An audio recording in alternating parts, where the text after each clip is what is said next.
प्राचीन समय की बात है। मृथला के राजा कला और साहित्य के बड़े ही प्रेमी थे। गूढ़ अर्थ की कविताएं तो उन्हें इतनी प्रिय थीं कि कवि को मुँह मांगा पुरस्कार तक दे देते थे। आए दिन उनके दरबार में कोई आता और अपनी कविता सुनाकर पुरस्कार प्राप्त करता। उन्हीं के राज्य के एक छोटे से गांव में 4 मित्र रहते थे। चारों ही निपट गंवार थे। ऊपर से मेहनत वाला काम करना नहीं जानते थे। जैसे तैसे करके उनका गुजारा हो ही जाता था। एक दिन चारों मित्र मंदिर के पास बैठे हुए थे और बहुत ही गहन विचार विमर्श कर रहे थे कि कुछ ऐसा किया जाए कि खाने के लाले ना पड़े। परंतु क्या किया जाए, यही किसी की समझ में नहीं आ रहा था। उनमें से एक बोला, हम इसी गांव के मंदिर में पुजारी बन जाते हैं तो फिर सारा गांव यहाँ चढ़ावा लेकर आएगा तो हमें अपना जीवन यापन करना आसान रहेगा। दूसरा बोला, मूर्ख, एक मंदिर में एक ही पुजारी होता है। पुजारी भी ऐसा जो सब पूजा पाठ जानता हो। हम में से ये कोई भी नहीं जानता है। फिर तो हमें साधु बनना चाहिए, मथुरा चलना चाहिए, बस कृष्ण कृष्ण कहना होगा। अरे भाई, हमें खेती करनी चाहिए। चौथा बोला, इससे गांव में ही रहेंगे तो हमारी शादी ब्याह भी हो जाएंगे, फिर बाल बच्चे होंगे। बच्चे जब बड़े हो जाएंगे तो हमारे भोजन की व्यवस्था खुद ही कर देंगे। खेती बहुत ही मेहनत का काम है। हम में से किसी को भी खेती करना नहीं आता है। फिर तो भाई हम कुछ नहीं कर सकते हैं। क्यों ना हम गवैया बन जाएं। चारों मिलकर ढोलक मजीरा लेकर कीर्तन करते जाएंगे तो लोग खुद ही हमें खाने को दे देंगे। तब दूसरा बोला, अरे तुम सब क्या बेकार की बातें कर रहे हो। मेरे विचार में हमें एक हाथी खरीदना चाहिए। लोग उसे गणेश मानते हैं, जहाँ से भी वह जाता है लोग सर झुकाते हैं और श्रद्धा से कुछ ना कुछ दे ही देते हैं। यही ठीक रहेगा। परंतु हाथियों को चींटियों से बचाना होता है तो पहले चींटियों का ही काम तमाम करते हैं। यही उत्तम विचार है।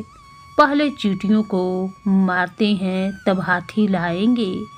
चींटियाँ कहाँ मिलेंगी? जहाँ मीठा होता है। हमें पहले मीठे का इंतजाम करना होगा। फिर चारों अपने अपने घरों से शक्कर ले आए और यहाँ फैला दिए। शाम तक हजारों की संख्या में चींटियाँ वहाँ पर इकट्ठी हो गईं। फिर चारों मूर्ख उन चींटियों पर तिल पड़े और अपने पैर पटक पटक कर उन्हें मारने लगे। एक ने गुस्से में कहा, हमारे हाथी की सूंड में घुसेगी। दूसरा बोला, बेचारा कितना तड़पेगा, इन्हें क्या पता इनका क्या बिगाड़ा है।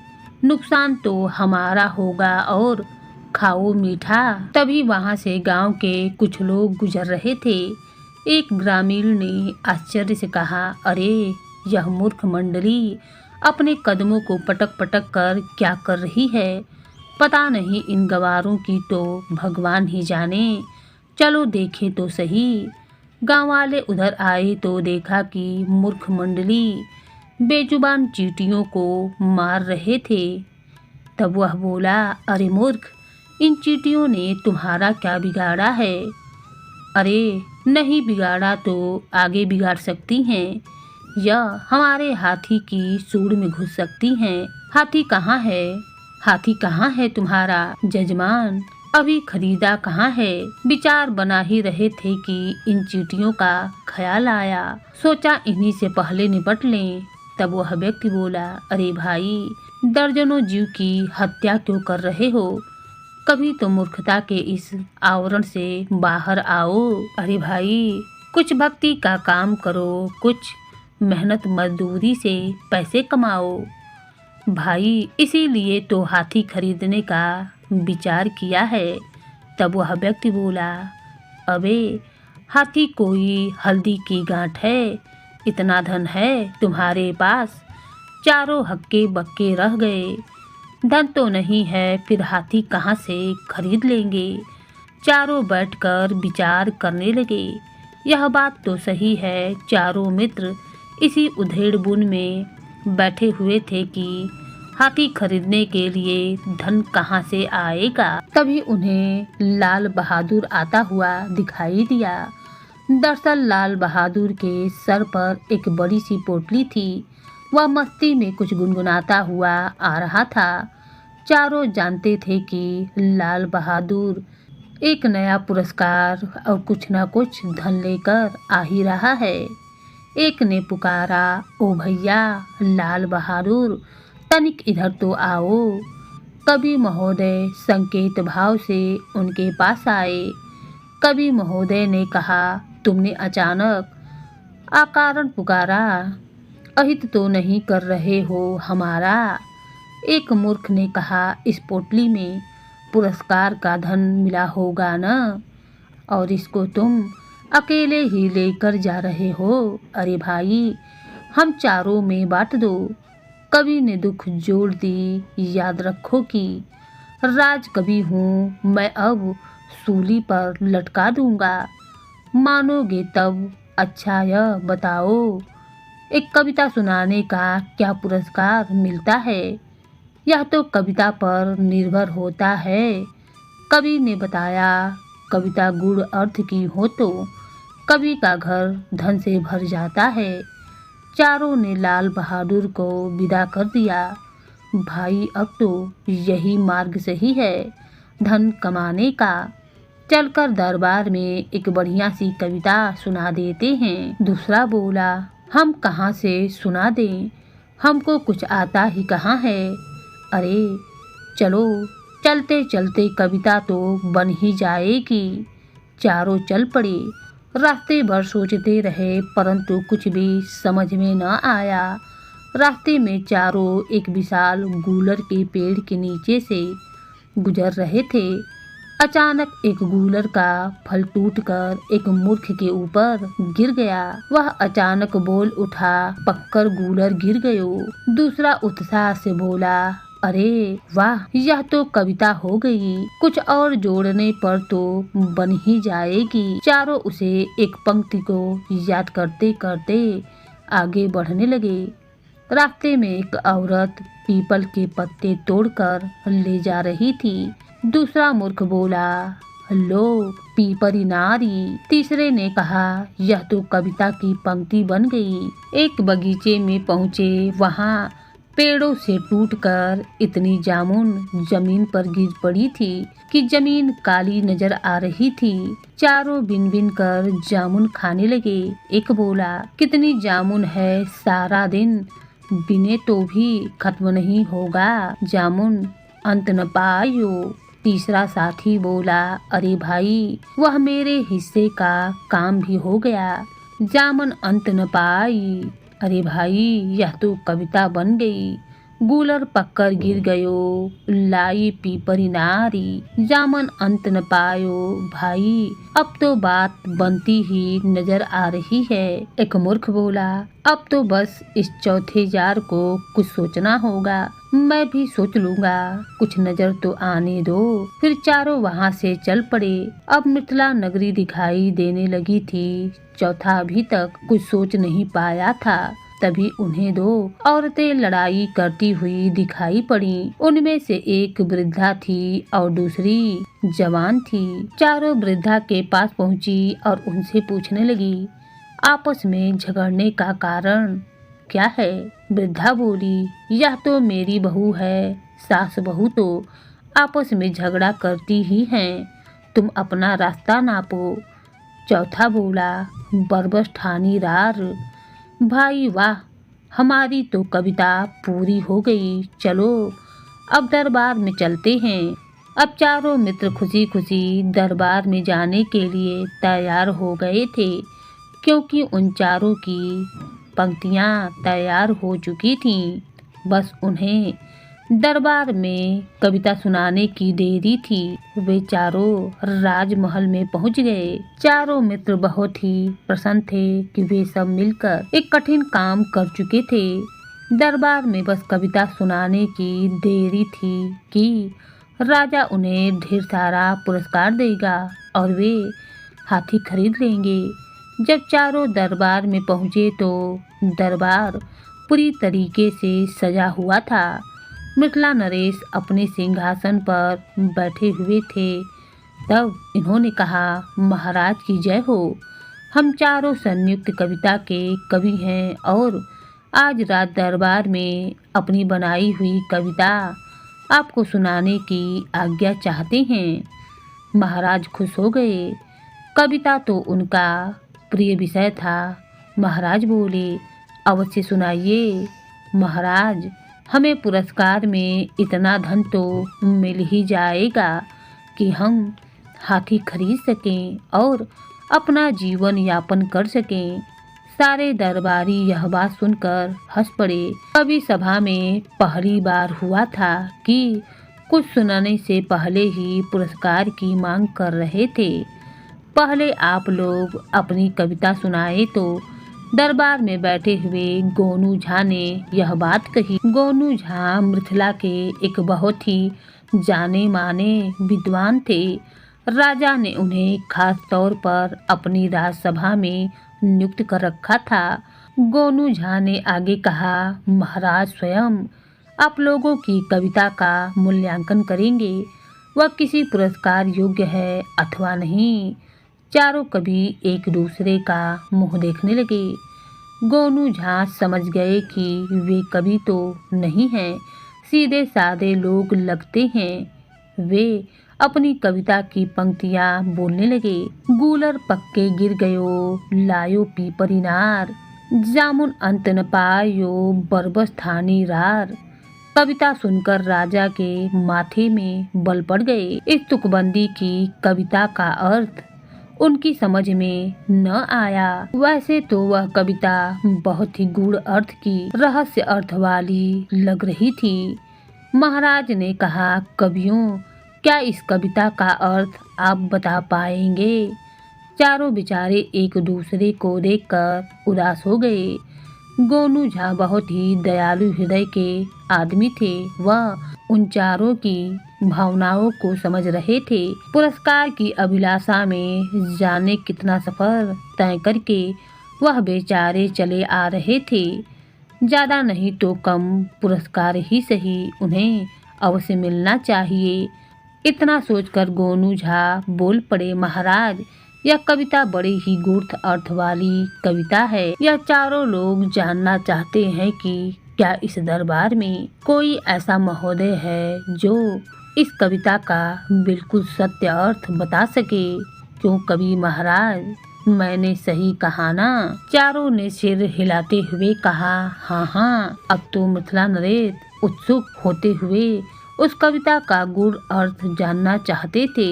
उन्होंने कहा, इस कविता का गूढ़ अर्थ क्या है? उन्होंने अपने विद्वान दरबारी की परीक्षा का उचित समय जानकर उन्हें आज्ञा दी कि इस कविता का अर्थ बताएं। सारे दरबारी असमंजस में पड़ गए। दरबारी में से एक ने कहा, महाराज, यह भी कोई कविता है? इसका क्या अर्थ हो सकता है? यह तो तुकबंदी है। एक अन्य दरबारी बोला, महाराज, क्षमा चाहता हूँ, यह चारों मूर्ख मेरे ही गांव के हैं। कविता और साहित्य से इनका दूर दूर तक कोई भी संबंध नहीं है। चारों असली और निपट गंवार है। यह चारों बेकार व्यक्ति हैं और उल्टी सीधी योजनाएं बनाते ही रहते हैं। अब वे चारों भयभीत हो गए। उनके ही गांव के एक आदमी ने उनके विरुद्ध जो बोल दिया था, अब उन्हें इनाम तो क्या मिलता, राजदंड मिलेगा। चारों बेचारे थर थर कांपने लगे। गोनू झा को उन चारों पर दया आ गई। वे बोले, महाराज, मुझे खेद है कि हमारे विद्वान दरबारी अपनी असमर्थता को इतनी मूर्खता का रूप दे रहे हैं, छुपा रहे हैं। तो क्या आप इस कविता का अर्थ बताएंगे? पंडित जी, एक विद्वान ने चुटकी लेते हुए कहा। गोनू झा ने कहा, अवश्य महाराज, यह कविता रामायण काल में मंदोदरी की व्यथा की ओर संकेत करती है। मंदोदरी जो कि रावण की धर्मपत्नी थी। गोनू झा ने कहा, रावण की मृत्यु के पश्चात मंदोदरी ने कहा था कि गूलर पककर गिर गयो, अर्थात लंका जैसा विशाल महल गूलर की तरह गिर गया। लो पीपरी नारी, अर्थात कि उसका पति रावण पर स्त्री का हरण करके लाया था। महाराज मंत्रमुग्ध हो गए। क्या गुड़ अर्थ की कविता निकाला था? कविता का गोनू झा ने आगे स्पष्ट करते हुए कहा, जामन अंत न पायो, अर्थात जिन त्रिलोकीनाथ राघवेंद्र राजा राम के मन के योगी महायोगी भी अंत न पा सके थे। बरबस ठानी रार, अर्थात राम पुरुषोत्तम से बरबस से लड़ाई की और वाह वाह अति उत्तम। क्या गुड़ अर्थ की कविताएं हैं?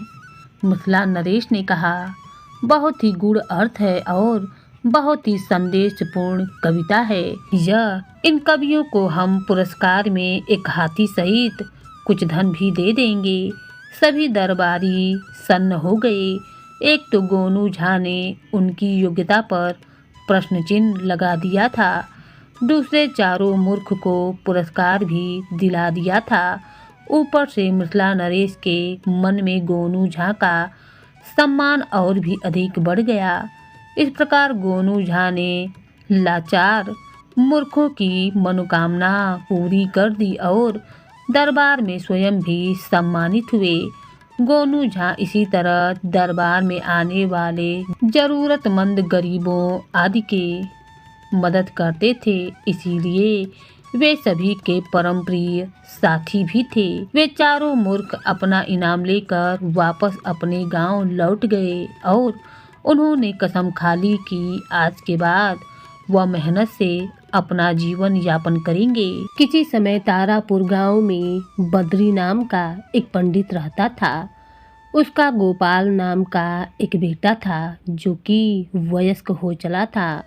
गोपाल मूर्ख तो नहीं था, लेकिन था बहुत शरारती और पेटू। यही कारण था कि गांव वाले प्रतिदिन उसकी शिकायत लेकर उसके घर आते रहते थे और वे लगभग रोज ही अपने पिता के हाथों मार खाता था। हाय मैं मर गया पिताजी, अफसोस तो इस बात का है कि तू आज तक मरा नहीं। हाय हाय मुझे माफ़ कर दो बापू, मैं कसम खाता हूँ कि अब कभी शरारत नहीं करूँगा, तो फिर दूर हो जा मेरी नज़रों से। लेकिन ना तो गोपाल की शरारतें खत्म हुई और ना ही उसकी पिटाई। बेचारे पंडित जी उसे मारते मारते थक गए, लेकिन शरारतें करते करते गोपाल नहीं थकता था। एक दिन पंडित जी ने गोपाल की हरकतों से तंग आकर उसकी खूब पिटाई की।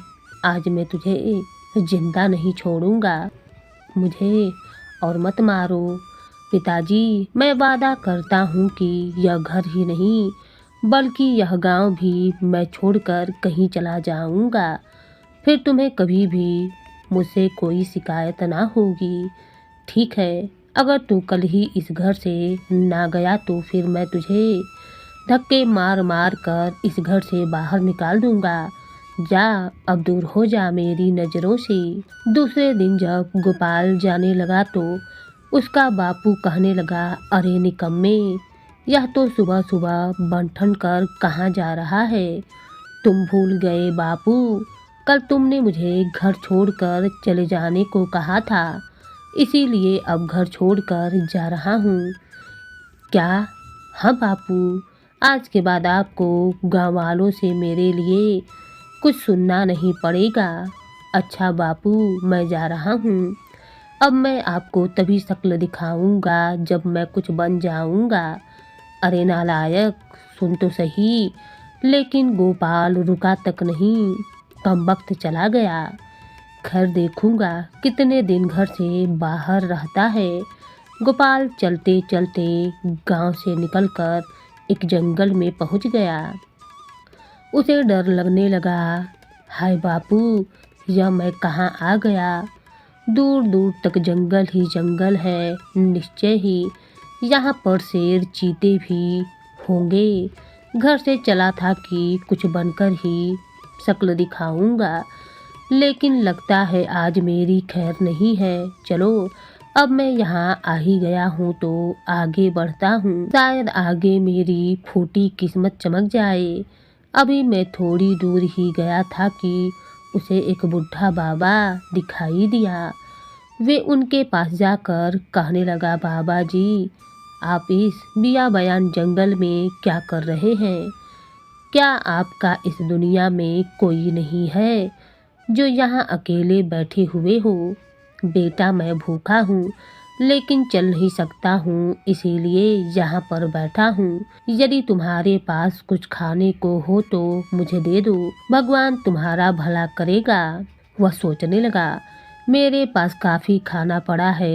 यदि इस बूढ़े को थोड़ा सा दे दूँ तो इसका पेट भी भर जाएगा और खाना खराब होने से भी बच जाएगा। ठीक है बाबा, यदि तुम्हें कुछ खिलाने से मेरा भला हो सकता है तो मैं ज़रूर तुम्हें कुछ खाने को दे दूँगा। लो, यह साग और पूरियाँ खा लो, भगवान तुम्हारा भला करे बेटा।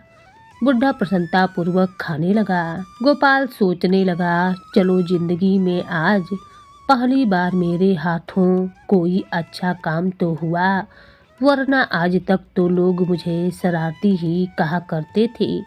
खाना खाने के बाद बुढ़ा बाबा कहने लगा, मैं तुम्हारे व्यवहार से बहुत खुश हुआ बेटा। अब तुम मांगो, क्या मांगते हो? मैं मांगूं? अरे, इस उम्र में क्यों बच्चों जैसी मजाक करते हो बाबा? तुम तो हर हाल से फटीचर लगते हो भला। तो मुझे क्या दोगे? मेरे हाल पर मत जाओ बेटा, बस अपनी इच्छा बताओ। यदि ऐसी बात है तो बाबा, जो भी कोई अमूल्य वस्तु आपके पास हो वो मुझे दे दो। बुढ़े ने अपने हाथ से एक लोहे की अंगूठी निकाली और उसे गोपाल को देते हुए कहा, लो बेटा, इस अंगूठी को पहन लो। यह मेरे पास सबसे अमूल्य वस्तु है, साथ ही तुम्हारे दिए हुए भोजन का मूल्य भी है।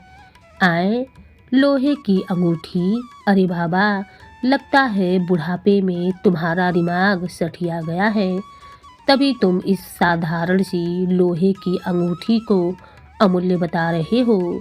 बच्चे, यह साधारण अंगूठी नहीं है बल्कि जादुई अंगूठी है। क्या कहा? जादुई अंगूठी? हाँ, इस अंगूठी के नग को रगड़ने से एक करामाती जिन प्रकट होगा और वे तुम्हारे मन की हर इच्छा को पूरी करेगा। एक बात याद रखना, जब तक यह अंगूठी तुम्हारे पास रहेगी तभी तक वह तुम्हारा गुलाम रहेगा। वाह, फिर तो मैं सबको दिखा दूंगा कि गोपाल मूर्ख या शरारती नहीं बल्कि दुनिया में सबसे लायक, सुशील और महान इंसान है। बाबा, क्या मैं इस अंगूठी का इसी समय परीक्षण कर सकता हूँ? क्यों नहीं गोपाल, क्यों नहीं बेटा? गोपाल ने जैसे ही अंगूठी के नग को रगड़ा कि एक जिन प्रकट हो गया और कहने लगा, क्या हुक्म है मेरे आका, मेरे स्वामी, क्या हुक्म है?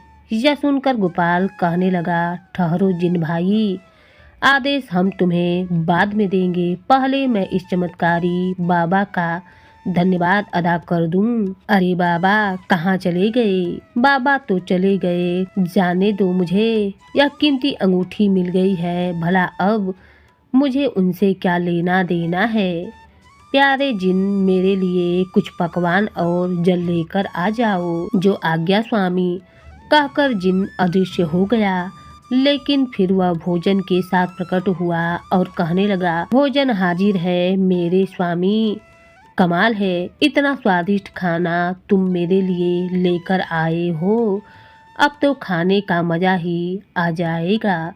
वर्षों बाद इतना स्वादिष्ट भोजन मिला है, जरूर वह बाबा कोई पहुँचे हुए साधु होंगे जिसने मेरी परीक्षा लेने के बाद मुझे उपहार में जादुई अंगूठी दी है।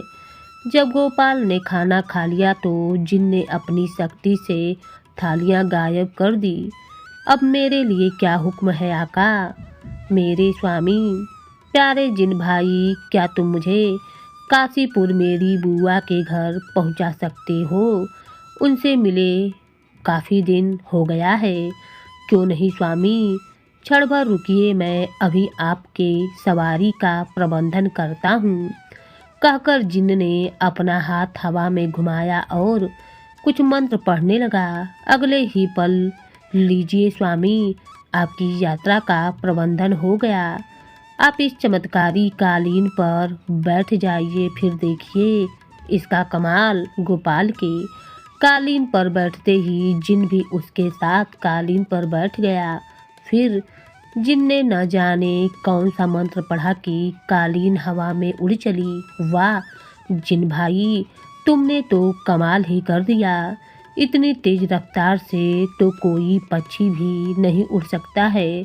धन्यवाद स्वामी, यह तो मेरे लिए बहुत मामूली है। पलक झपकते ही जब चमत्कारी कालीन का एक खेत के ऊपर से होकर गुजरना हुआ तो वहाँ काम करने वालों की भगदड़ मच गई। अरे बाप रे बाप, यह कौन सी बला हमारे गांव में आ गई है? अरे बचाओ! ऐसा मार्ग में कई बार हुआ। लोग उस अजीबोगरीब दृश्य को देखकर भय से भाग खड़े होते थे और गोपाल खुश होता हुआ फिर शीघ्र ही जिन बोला, जी स्वामी, हम काशीपुर की सीमा पर आ पहुँचे हैं। जिन भाई, जल्दी से कालीन को नीचे उतार दो, वरना यदि हमें देखकर यहाँ भी हंगामा मच गया तो फिर सब कुछ गुड़गोबर हो जाएगा और मैं अपनी बुआ के यहाँ भी शरारती के नाम से बदनाम हो जाऊँगा। समझ गया स्वामी, अभी कालीन को नीचे उतारता हूँ। जिन ने चमत्कारी कालीन को तुरंत नीचे उतार दिया। अब मेरे लिए क्या आज्ञा है स्वामी? बस जिन भाई, अब तुम अपनी चमत्कारी कालीन समेट कर गायब हो जाओ। जब तुम्हारी ज़रूरत पड़ेगी तब तुम्हें बुला लूँगा। अरे हाँ, ठहरो, हुक्म मेरे आका। भाई, जाने से पहले मुझे इतना और बताते जाओ कि इस समय मेरी बुआ के घर खाने को क्या बना होगा। एक क्षण रुकिए स्वामी। जिन ने पल भर के लिए आंखें बंद की, फिर आंखें खोलकर बोला, स्वामी, आज तो आपकी बुआ के घर खूब स्वादिष्ट पकवान बने हैं। खीर, मलपुआ और मोतीचूर के लड्डू भी बने हैं। वाह, फिर तो मज़ा आ ही जाएगा। बस अब तुम जाओ, जो आज्ञा स्वामी। गोपाल अपनी बुआ के घर की ओर चल पड़ा। बुआ के घर पहुंचकर गोपाल अपनी बुआ को पुकारा, बुआ ओ बुआ। कौन? अरे गोपाल बेटा, प्रणाम बुआ। जीते रहो बेटा, जुग जुग जियो। बेटा, आज तुम अचानक कैसे आ गए? तेरे पिता तो ठीक है ना? सब ठीक ठाक है बुआ जी, और पप्पू भी बिल्कुल भला चंगा है। बहुत महीने हो गए आपकी तरफ से ना कोई खत मिला और ना ही कोई संदेशा मिला। इसीलिए बापू ने मुझे आपका हाल चाल मालूम करने के लिए भेजा है। बहुत अच्छा किया बेटा जो तुम आ गए। आओ आओ बेटा, तुम्हारे भाई और भाभी भी तुम्हें देखकर बहुत खुश होंगे। बुआ कमला देवी की एकमात्र संतान लखन और उसकी पत्नी रानी थी। गोपाल को देखकर बहुत खुश हुए। फिर एक दूसरे का हालचाल पूछने के बाद गोपाल कहने लगा, भौजी, वे खीर और मलपुए तो खिलाओ जो आज तुमने अपने हाथों से बनाए हैं। क्या देवर जी, तुम्हें कैसे पता चला कि आज मैंने खीर, मलपुए और मोतीचूर के लड्डू बनाए हैं? बेटा, क्या तूने भी भैया की तरह ज्योतिष विद्या सीख पढ़ ली है? अरे बुआ, बापू तो कुछ भी नहीं जानते। मैं तो अपनी ज्योतिष विद्या द्वारा सब कुछ बता और जान सकता हूँ। हर किसी का खोया पाया सब कुछ बता सकता हूँ। हर प्रश्न का जवाब दे सकता हूँ। बुआ का लड़का बोला, वाह भैया, तुम तो बड़े गुणी हो गए और हम वही किसान के किसान और अनपढ़ ही रहे। भाई लखन की बात सुनकर शरारती गोपाल का सीना गर्व से फूल उठा। अरे लखन भैया, चिंता मत करो, अब जब मैं यहाँ पर आ ही गया हूँ तो तुम्हें भी कुछ बनाकर ही घर वापस जाऊँगा। देखना तब तक तुम दोनों हाथों से किस तरह से धन बटोरते हो। क्या सच? बिल्कुल सच भैया। भाभी अब जल्दी से भोजन कराओ, बड़ी जोरों से भूख लगी है। हाँ हाँ, क्यों नहीं देवर जी, आप हाथ मुंह धो लीजिए, तब तक मैं खाना पूड़ी और सब कुछ लगा देती हूँ। गोपाल ने एक बार फिर से छक्कर भोजन किया। दूसरे दिन से बुआ गांव में जहाँ कहीं भी जाती मुफ्त में गोपाल की ज्योतिष विद्या का विज्ञापन कर देती। यह सुनकर गांव की एक स्त्री गोपाल की बुआ से कहने लगी, तो मैं कल ही तुम्हारे घर पर आऊँगी। भगवान करे यदि गोपाल की बताई बात से मेरा हार मिल गया तो मैं उसको एक जोड़ी धोती चढ़ाऊँगी। हाँ हाँ बहन, जरूर आना। मेरा गोपाल तुम्हारे खोए हुए हार का पता जरूर बतला देगा। अगले ही दिन जब वह महिला कमला यानी कि गोपाल की बुआ के घर पहुंची तो गोपाल उसकी सारी बातें सुनकर बोला, अब चिंता न करें चाची, और आप सब बाहर जाकर बैठें, मैं अभी आपको हार के बारे में पता करके बतलाता हूँ। बहुत अच्छा बेटा। महिला और बुआ के कमरे से बाहर जाने के बाद गोपाल ने अंगूठी के नग को घिसकर जिनको बुलाया और उससे सारी बात बताकर महिला के हार के बारे में पूछा तो जिन उस महिला के हार के बारे में बताकर अदृश्य हो गया। गोपाल ने तुरंत उस महिला को भीतर बुलाया और कहने लगा, सुनो चाची, तुम्हारा हार चोरी नहीं हुआ है, बल्कि तुम्हारी बकरी उसे सटक गई है। आप उसे खूब सारा चारा खिलाइए, मल के साथ ही वह हार उसके पेट से बाहर आ जाएगा। महिला ने घर जाकर अपनी बकरी को खूब चारा खिलाया पिलाया। जी भर कर खाने के बाद अगले ही दिन जब बकरी ने मल किया तो सचमुच महिला का हार मल के साथ बाहर आ गया। मिल गया मेरा कीमती हार। इस तरह कुछ ही दिनों में काशीपुर और उसके आसपास के गांवों में हर ओर गोपाल पंडित की चर्चा होने लगी। गांव में एक व्यक्ति कहने लगा, मेरा बैल नहीं मिल रहा है, रामू भाई क्या करूं? अरे भाई, घबराते क्यों हो यार, अपने गोपाल पंडित के पास चले जाओ। बैल क्या, तुम्हें उसके पूरे खानदान का पता चल जाएगा। वह व्यक्ति गोपाल के पास पहुंचा और कहने लगा, बेटा मेरा बैल खो गया है। जिनकी मदद से गोपाल ने उस व्यक्ति को बताया, तुम्हारा बैल तुम्हारा बेटा ही चुरा कर हीरापुर के मेले में बेचने ले गया है क्या? उसकी इतनी हिम्मत, अभी ठीक करता हूँ उसकी अक्ल। गोपाल जिनके द्वारा ज्योतिष का प्रकांड पंडित बन गया था, हर प्रश्न का हल जिन बताता और नाम गोपाल का हो जाता। कुछ ही महीनों में बुआ कमला देवी का साधारण सा मकान एक सुंदर सी हवेली में बदल गया। लगभग 2 साल के बाद एक दिन बुआ की बहू कहने लगी, माँ जी, अब तो देवर जी का विवाह कर ही दें तो अच्छा होगा। वैसे भी इनके लिए बहुत से रिश्ते हमारे पास आ चुके हैं। तुम ठीक ही कहती हो बहू, सोच तो रही हूँ अपने गांव के जमींदार राघव सिंह का प्रस्ताव मान लूँ। उनकी बेटी बहुत ही सुशील और सुंदर है। तब शुभ काम में देरी मत कीजिए माँ जी। ठीक है, मैं आज ही जमींदार साहब को संदेश भिजवा देती हूँ। संदेश मिलते ही जमींदार स्वयं कमला देवी से मिला और उसने खुशी खुशी गोपाल के साथ अपनी बेटी का विवाह तय कर लिया। अब मुझे आज्ञा दीजिए बहन जी, मैं अभी जाकर अपने कुल पंडित से विवाह का शुभ मुहूर्त निकलवाता हूँ। ठीक है भाई साहब। विवाह तिथि तय होने के बाद कमला देवी का लड़का लखन गोपाल के घर पहुंचा और कहने लगा, मामा जी, गोपाल भैया का विवाह हमारे गांव के जमींदार की बेटी से तय हो गया है। माँ ने मुझे आपको लाने के लिए भेजा है। आप इसी समय मेरे साथ चलें, नहीं मैं उस नालायक के विवाह पर हरगिज नहीं जाऊंगा। तुम अपनी माँ से कहना कि वह जो उचित समझे करे।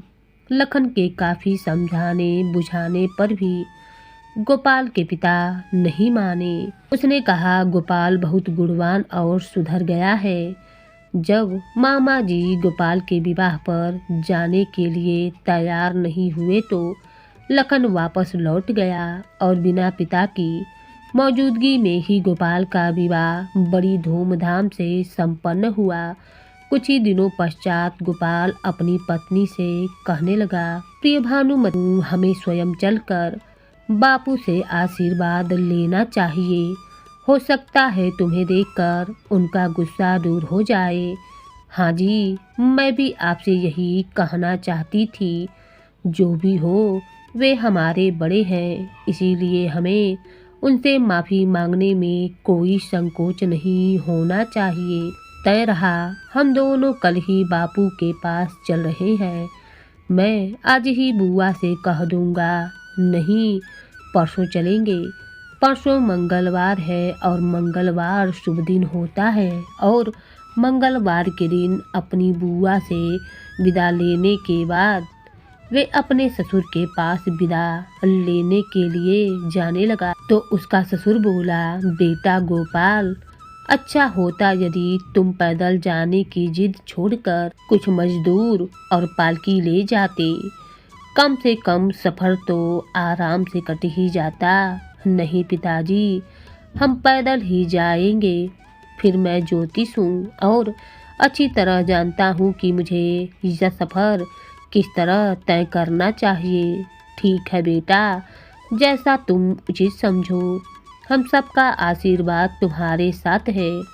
गोपाल अपनी पत्नी भानुमती के साथ उसी समय पैदल ही अपने पिता के घर की ओर चल पड़ा। 2 कोस चलने के बाद भानुमती थक कर एक छायेदार पेड़ के नीचे बैठ गई। अरे भाग्यवान, तुम तो अभी से थक कर बैठ गई।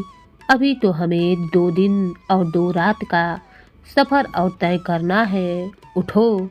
नहीं जी, अब तो मैं बिना सवारी के एक कदम भी आगे नहीं चल सकती हूँ, चाहे वह सवारी पालकी या घोड़ा गाड़ी ना होकर कोई गधा ही क्यों ना हो। गोपाल सोचने लगा, गधा व गधे का प्रबंधन करना कौन सा मुश्किल काम है। पत्नी की यह इच्छा तो अवश्य ही पूरी करनी चाहिए। और गोपाल का शरारती दिमाग बहुत समय के बाद फिर एक नई शरारत करने के लिए उतावला हो उठा।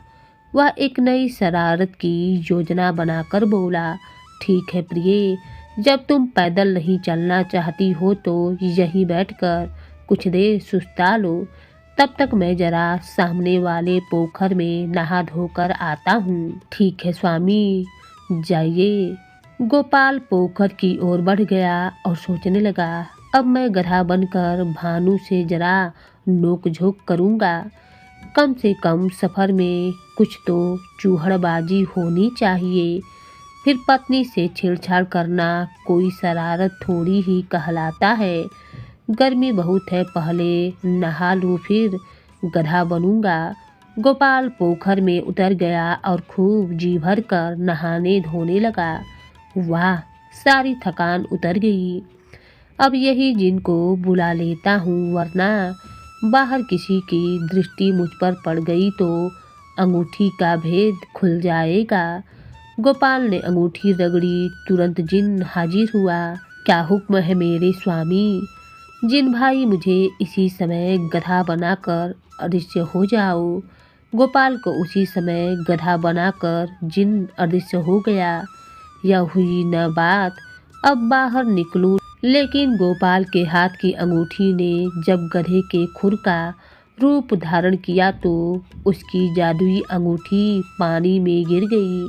अंगूठी के निकल जाने से बेखबर गोपाल ने पोखर से बाहर निकलकर एक जोरदार अट्ठास लगाया।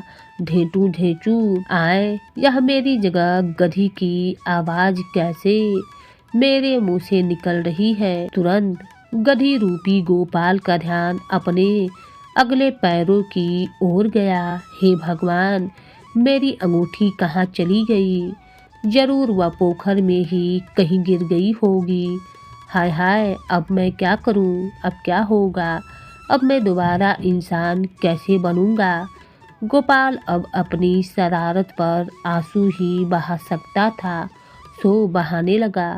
उधर जब काफ़ी देर तक गोपाल वापस नहीं लौटा तो भानुमती परेशान हो उठी। इतनी देर हो गई, वे अभी तक नहीं नहाकर आए। चलकर पोखर पर देखना चाहिए, यहाँ भी नहीं है, कहाँ चले गए। तभी उसे ढेंचू ढेंचू की आवाज़ करता हुआ एक गधा दिखाई दिया। भानु ने गधे से पीछा छुड़ाने की काफ़ी कोशिश की। उफ, यह गधा तो मेरा पीछा छोड़ने का नाम ही नहीं ले रहा है। अब तो मुझे इसे सबक सिखाना ही पड़ेगा। ढेंचू ढेंचू, अरे भाग्यवान, पहचान मुझे, मैं तेरा पति हूँ। भानु ने पास ही के एक पेड़ से एक डाल तोड़ी और लगी गधे की पिटाई करने। हाय बेदर्द, इतनी बेदर्दी से अपने पति को मत मार, मुझे पहचानने की कोशिश कर। तभी एक धोबिन अपने खोए हुए गधे को ढूंढती हुई वहां पर आ पहुंची और कहने लगी, यह तो हमारा गधा है, मोती है। वे औरत उसे पीट रही है और वह कल मुँहा दिन तक मारता नहीं है। कम वक्त को मैं पीटती हूँ तो चिल्ला चिल्ला कर आसमान सिर पर उठा लेता है। अभी बताती हूँ बच्चों को। वे औरत कहने लगी, अरे बीबी जी, क्यों मेरे मोती को बेरहमी से मार रही हो? क्या बिगाड़ा है इसने? आए, अब यह कौन आ गई जो मुझे अपना मोती कह रही है? अच्छा, तो यह गधा तुम्हारा है? मैं पूछती हूँ, आखिर तुम इस शरारती गधे को बांधकर क्यों नहीं रखती हो? देखो, इसने मेरी साड़ी को चबा चबा कर क्या हाल कर दिया है। अरे, मैं इसे इतनी देर से पीट रही हूँ, लेकिन यह बेशर्म भागने का नाम ही नहीं ले रहा है। चलो अब ले जाओ इस बेशर्म को। अरे बेअकल, अपने पति को दूसरी औरत के हवाले कर रही है। अरे मूर्ख स्त्री, आजीवन बैठकर रोती रहेगी। हे भगवान, कैसा घोर कलयुग आ गया है। सतयुग में औरत एक बार जिसे अपना पति मान लेती थी, आजीवन उसी को अपना पति मानती थी, चाहे वह गधा बन जाए या बंदर। तभी धोबन ने गोपाल रूपी गधे के गले में रस्सी डाल दी और कहने लगी, माफ़ करना बीबी जी, इसने जो तकलीफ़ आपको दी है उसकी सज़ा मैं इसे घर चलकर दूंगी।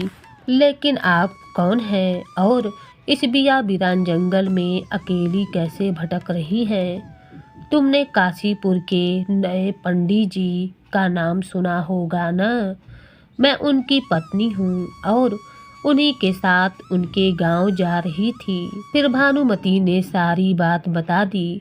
सब कुछ सुनने के बाद वह स्त्री बोली, बीबी जी, यदि मेरे लायक कोई सेवा हो तो बताइए। बहन, यदि तुम मुझे अपने गधे पर बैठाकर मेरे घर पहुंचा दो तो तुम्हारा बहुत उपकार होगा। इसमें उपकार की क्या बात है बीबी जी, आइए बैठ जाइए मेरे गधे पर। और धोबिन भानुमती को गधे पर बैठाकर काशीपुर गांव की ओर चल पड़ी।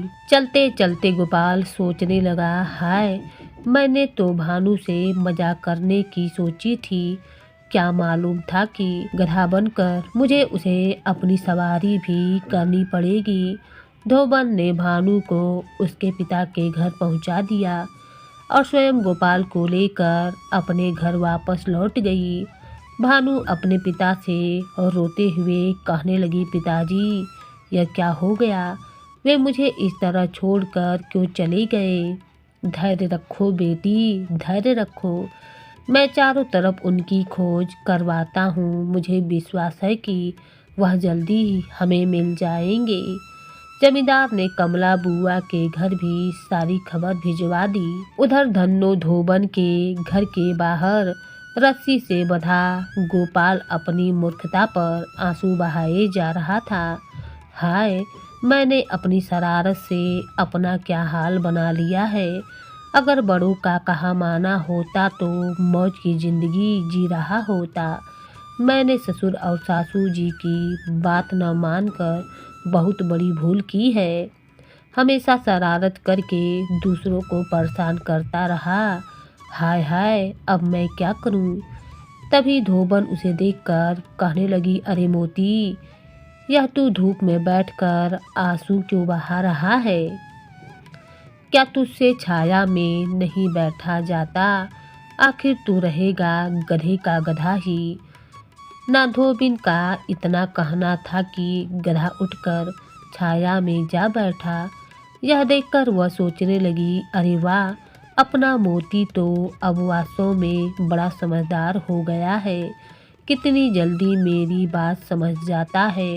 रात को वह धोबन अपने पति से कहने लगी, अजी सुनते हो, आजकल मैं कई दिनों से देख रही हूँ कि मैं जो भी कहती हूँ मोती वही करता है। नहीं, ऐसा नहीं हो सकता।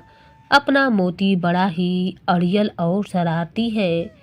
जब वे डंडे तक की भाषा नहीं समझता है तो तुम्हारी भाषा क्या समझेगा? मैं बिल्कुल सच कह रही हूँ। ऐसा लगता है कि जैसे वह मनुष्य की बोली समझने लगा है। विश्वास ना हो तो कल सवेरे आजमा कर देख लेना। धन्नो, यदि तुम्हारी बात बिल्कुल सच है और अपना मोती वास्तव में इतना आज्ञाकारी है तो समझ लो हमारे पाँव 12 होते। अब देर ना लगेगी। वह कैसे जी? मैं गांव-गांव जाकर मजमा लगाऊंगा और उसका खेल दिखाऊंगा। दूसरे दिन सुबह होते ही रामू धोबी गधे से कहने लगा, अरे मोती, वह जो चारपाई पर लाल कपड़ा है जरा उसे उठाकर तो लाना। गोपाल सोचने लगा, प्यार से इनकी बात मान लूं वरना डंडे के जोर पर यह मुझसे अपनी बात मनवाएगा। गोपाल ने चुपचाप वह कपड़ा उठाया और धोबी की ओर लेकर चल पड़ा। अरे वाह मोती, तुमने तो तबीयत खुश कर दी। अब तुम देखना मैं तुम्हें रोज कितनी हरी हरी घास खिलाता हूँ। हाय हाय, घास खा खा कर तो मेरा पेट खराब हो गया है। अब पता नहीं कब स्वादिष्ट खाना खाने को मिलेगा। धन्नो, तुम्हारी बात सच निकली। मैं इसी समय मजमा लगाने निकल पड़ता हूँ। उधर गधा अपने मन में भनभना रहा था, यह काठ का उल्लू मुझे जमूरा बनाकर मजमा लगाएगा। वाह रे मेरी किस्मत। चलो यह जिंदगी भी सही। पहले मैं पंडित के रूप में लोगों को कुछ बताता था, अब गधे के रूप में बताऊंगा। धोबी उसी दिन से मजमा लगाकर खूब धन बटोरने लगा। देखो भाइयों, देखो मेरे समझदार गधे का चमत्कार। देखो देखो यह मनुष्यों की बोली कैसे समझता है। इसी तरह तमाशा दिखाता पर रामू धोबी एक दिन गोपाल के साथ काशीपुर के जमींदार की हवेली के सामने जा पहुंचा। वहां जोर जोर से ढोल बजाकर कहने लगा, आओ भाइयों आओ, समझदार गधे का कारनामा देखो। अपने घर से गधे को देखकर भानु सोचने लगी, अरे यह तो वही गधा मालूम पड़ता है जिसने मेरी नाक में दम कर दिया था। जल्दी ही गोपाल की नज़र भी अपनी पत्नी भानुमति पर पड़ गई और वह सोचने लगा, वह रही मेरी पत्नी। अरे भाग्यवान, एक बार तो मुझे पहचान ले, मुझे गले से लगा ले। उसकी दृष्टि पड़ते ही भानुमति वहाँ से चली गई। हाय हाय रे मेरी फूटी किस्मत, बेटी अपने बाप के घर खुशहाल है और मजमा लगा ससुराल के सामने गधे के रूप में खड़ा हूँ। काश मैं एक बार बुआ लखन भैया और भाभी से मिल सकता। तभी एक व्यक्ति आकर बोला, ऐ मदारी, तुझे जमींदार साहब की बेटी यानी कि छोटी मालकिन हवेली में बुला रही है। क्या कहा? छोटी मालकिन बुला रही है? हाँ, अब लगता है आज मेरी किस्मत खुल जाएगी।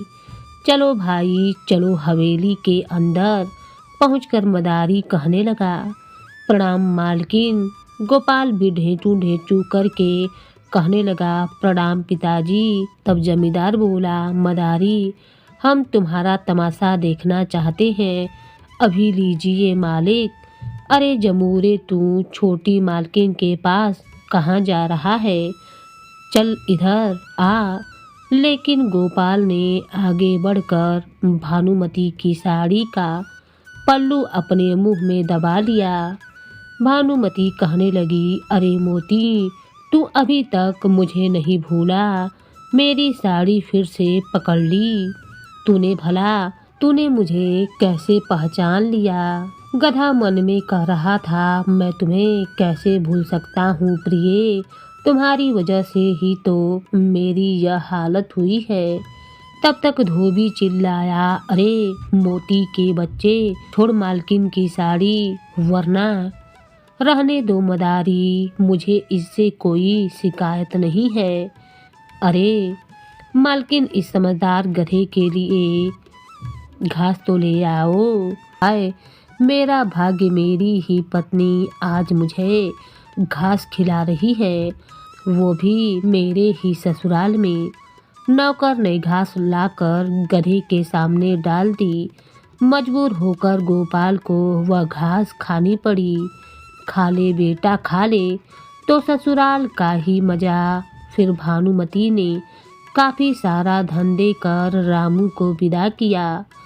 भगवान, इस बार मेरे ससुर ने मुझे किस तरह से विदा किया, पता नहीं अब मैं कब तक अपनी पत्नी से मिल पाऊंगा।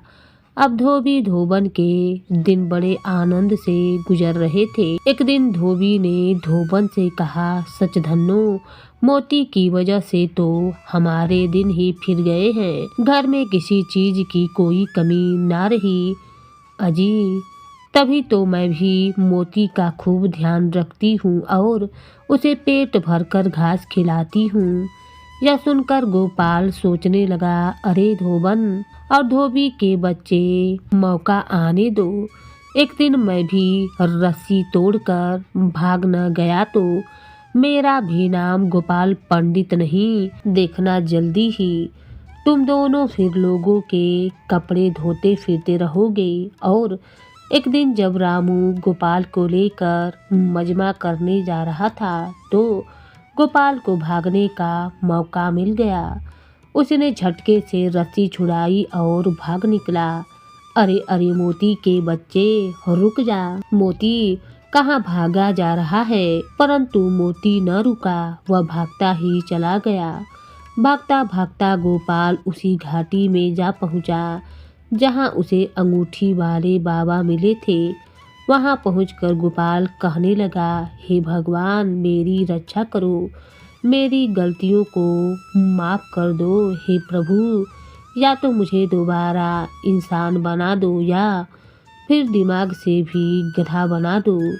तभी उसे पेड़ के पास वही अंगूठी वाले बाबा दिखाई पड़े और वह सोचने लगा, जरूर ये बाबा मेरा ही उद्धार करने आए हैं, मुझे इनकी शरण में जाना चाहिए। गोपाल बाबा के चरणों पर गिर पड़ा और ढेंचू ढेंची करते हुए कहने लगा, मुझे बचा लीजिए, बाबा जी मुझे बचा लीजिए। मुझे पता था नादान लड़के की एक दिन तेरा शरारती दिमाग ही तुझे ले डूबेगा और अंत में तू पछताएगा। मुझे तेरी मदद तो नहीं करनी चाहिए, परंतु मैंने एक दिन तेरा अन्न खाया था। उसी दिन जो तूने मुझ पर दया दिखाई थी, उसके कारण मैं तुझे इंसान बना रहा हूँ। साधु बाबा कोई मंत्र पढ़ने लगे और कुछ ही पलों के बाद गोपाल गधे से मनुष्य का रूप ले लिया। गोपाल बाबा जी के चरणों में गिरकर कहने लगा, बाबा जी आपका यह उपकार मैं जीवन भर नहीं भूलूंगा। तो फिर मुझे वचन दो कि अब तुम भविष्य में फिर कभी शरारत नहीं करोगे और सबका आदर करते हुए उन्हें प्रसन्न रखने की कोशिश करोगे। मैं आपको वचन देता हूँ। बाबा गोपाल का वचन देना था कि साधु बाबा अदृश्य हो गए। उनके अदृश्य होते ही अपनी पत्नी भानुमति से मिलने के लिए काशीपुर चल पड़ा। गोपाल सही सलामत काशीपुर अपने ससुराल पहुंचा। गोपाल को सही सलामत देखकर जमींदार और उसकी बेटी भानुमति बहुत ही खुश हुए।